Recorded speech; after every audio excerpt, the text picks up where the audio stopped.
Have you ever had that feeling, that just overwhelming pressure of the digital now? You know the one. It's that constant sense that everything is happening all at once, and you're always one step behind. Well, today, we're going to give that feeling a name. So, to really get into this, let's start with a story. And I have a feeling this one might hit a little too close to home. It's about the strange, almost compulsive things we do when we're caught in the grip of this present moment. Now, this isn't some made-up question. This was inspired by a real-life tech CEO who climbed a mountain, to get away from it all, only to find himself live tweeting the whole thing from the summit with his hands nearly frozen solid. I mean, think about that for a second. He physically escaped, but he dragged all that digital chaos right up the mountain with him. This message from a friend of the author, Douglas Rushkoff, just captures that anxiety perfectly. It's that feeling of being perpetually busy, where it seems like all your responsibilities are happening at the exact same time, leaving you permanently distracted with, really no time to spare. Okay, so this goes way deeper than just being busy.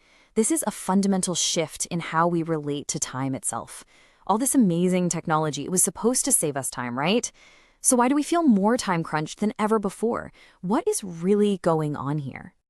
Well, the answer actually has a name, and it's a brilliant contrast to a big idea from the 20th century. It's basically a diagnosis for our modern condition.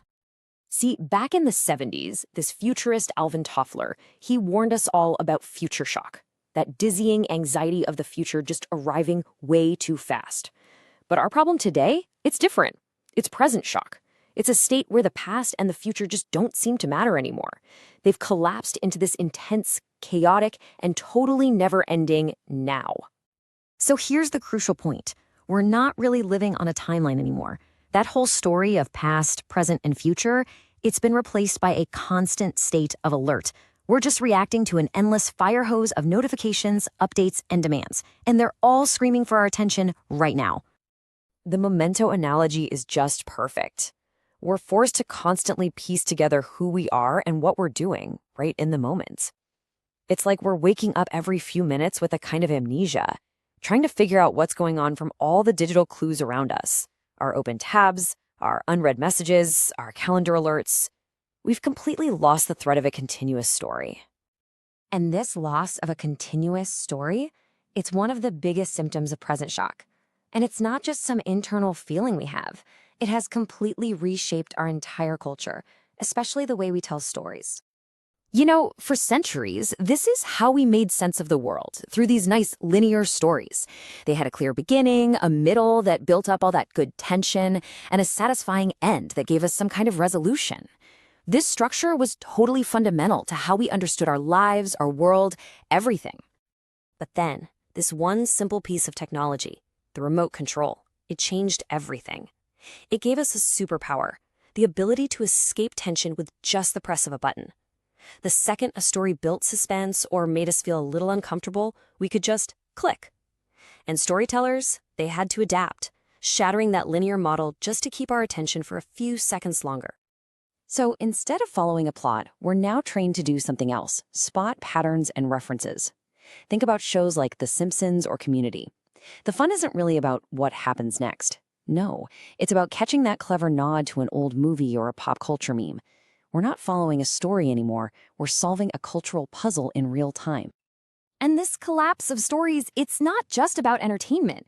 It has fundamentally changed our politics. It's called the CNN effect. This 24-hour news cycle, it leaves absolutely no time for thoughtful, long-term strategy.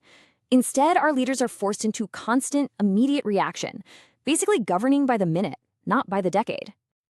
So why does this digital, always-on world feel so deeply unnatural to us? Why is it so draining?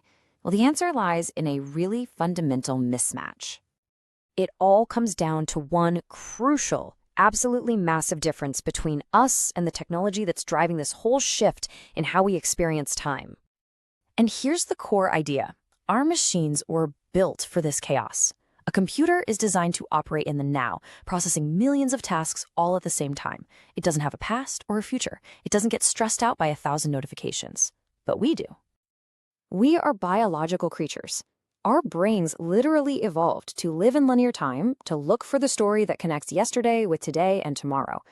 But now we're being forced to operate on a digital timescale, a way of being that is just fundamentally alien to our biology. And the result of that is this immense cognitive and emotional strain. Okay, so if we can't go back, how do we move forward? The solution isn't some new productivity app, it's not another gadget, it's a really profound shift in how we choose to live in this new reality. It really just starts by acknowledging that this pressure is real. And from there, it's about making a conscious choice, moment by moment. It's about choosing the human over the machine, the person standing in front of you over the notification on your screen. It's about finally giving ourselves permission to just press pause. And this right here is the key takeaway. True presence isn't about being always on for the network. It's about being present for the person right here, right now. It's about recognizing that the most important moment is the one you are actually physically living in. What this means is that we have to choose the deep, maybe messy conversation over the quick, efficient text. We have to choose the unpredictable but deeply human world over the one that is perfectly optimized, but also kind of cold and disconnected. Ultimately, present shock forces us to confront this one question every single moment of every single day. That stream of distractions, it is never going to end. The only real power we have is choosing where to place our attention. So, you have this moment. What are you going to do with it?